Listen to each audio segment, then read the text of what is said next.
যারা ভালোবাসে না তাদের জন্য আজকের রান্না।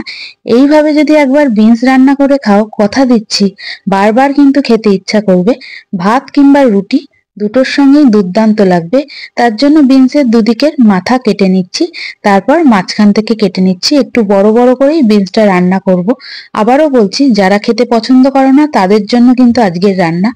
বিনসটা কাটা হয়ে গেছে, তারপর ভালো করে ধুয়ে জল ঝরিয়ে নেব। কড়াইয়ে পরিমাণ অনুযায়ী সাদা তেল দিয়ে দিয়েছি। আমি সাদা তেলে রান্না করছি, তোমরা চাইলে সর্ষের তেলেও রান্নাটা করতে পারো। এবার মিডিয়াম আঁচে 3 থেকে 4 মিনিট মতো বিনসটা ভেজে নেব। বিনস কিন্তু তাড়াতাড়ি সিদ্ধ হয়ে যায়, তাই বেশি ভাজার কোনো প্রয়োজন নেই। এবার কিছুক্ষণ ভাজা পর আস্তে আস্তে রং ধরতে শুরু করে দিয়েছে। বিনসটা কিন্তু আর ভেজে তুলবো না, তোমরা চাইলে তুলে নিয়েও রান্নাটা করতে পারো।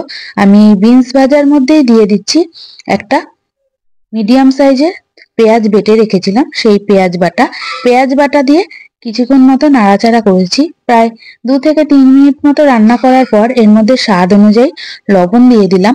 লবণ দিয়ে আবারও বেশ খানিকক্ষণ মতো মিশিয়ে নিচ্ছি। পেঁয়াজটা একটু ধৈর্য ধরে ভাজতে হবে, গ্যাস সিম করে, না হলে কাঁচা পেঁয়াজের গন্ধ আসবে। এবার খুব ভালোভাবে মিশিয়ে নেওয়ার পর দিয়ে দিচ্ছি একটা বড় সাইজের টমেটো বেটে রেখেছি, সেই টমেটো বাটা দিয়ে আবারও বেশ খানিকক্ষণ মতো মিশিয়ে নিয়ে এর মধ্যে মশলা দেবো। মশলা বলতে কিছুই না, আদা রসুন বাটা 1 চামচ দিয়ে দিলাম। তোমরা চাইলে এর মধ্যে জিরে গুঁড়ো ধনে গুঁড়ো দিতেই পারো, কিন্তু এইভাবে খেতেই বেশি ভালো লাগে। এবার কিছুক্ষণ মতো কষিয়ে নিচ্ছি। তারপর এর মধ্যে দিয়ে দেবো স্বাদ অনুযায়ী লঙ্কার গুঁড়ো, তারপর দিয়ে দেবো 1 চামচ হলুদ গুঁড়ো।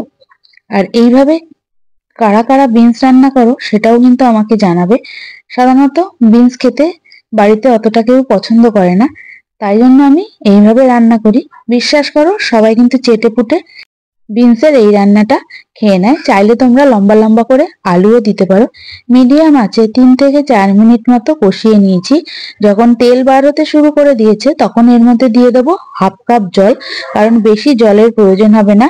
বিনস খুব তাড়াতাড়ি সিদ্ধ হয়ে যায়, আর ঝোল হবে না, একদম গা মাখা সবজিটা তৈরি হবে। এবার কিছুক্ষণ মতো নাড়াচাড়া করে ভালো করে ফুটিয়ে নিচ্ছি। যখন ফুটতে শুরু করে দিয়েছে গ্যাস সিম করে 3 থেকে 4 মিনিট মতো রান্না করব, যতক্ষণ না মশলা থেকে তেল বার হচ্ছে। আস্তে আস্তে মশলা থেকে তেল বার হতে শুরু করে দিয়েছে। এবার কিছুক্ষণ মতো নাড়াচাড়া করে নিচ্ছি। এর মধ্যে কিন্তু আমি সামান্য পরিমাণ চিনিও দিয়েছিলাম। বিনস সিদ্ধ হয়ে গেছে। এবার নামানোর আগে দিয়ে দেবো 1 চামচ গরম মশলার গুঁড়ো। গরম মশলার গুঁড়ো দিয়ে খুব ভালো করে মিশিয়ে নিচ্ছি। তারপর গ্যাস বন্ধ করে দেবো। অবশ্যই কিন্তু কমেন্ট করে জানাবে কাদের কাদের এই রান্নাটা ভালো লাগলো। একবার খেয়ে দেখতে পারো, আমার ওপর বিশ্বাস রেখে, খেতে কিন্তু দুর্দান্ত লাগবে। খুব ভালোভাবে মিশিয়ে নিলাম, এবার গ্যাস বন্ধ করে দিচ্ছি। তাহলে তৈরি হয়ে গেল মশলা বিনস। আশা করছি রেসিপিটা তোমাদের ভালো লাগলো। দেখা হবে অন্য কোনো নতুন রেসিপি নিয়ে। ততক্ষণ ভালো থাকো, সুস্থ থাকো, দেখতে থাকো আরো নতুন নতুন রান্না।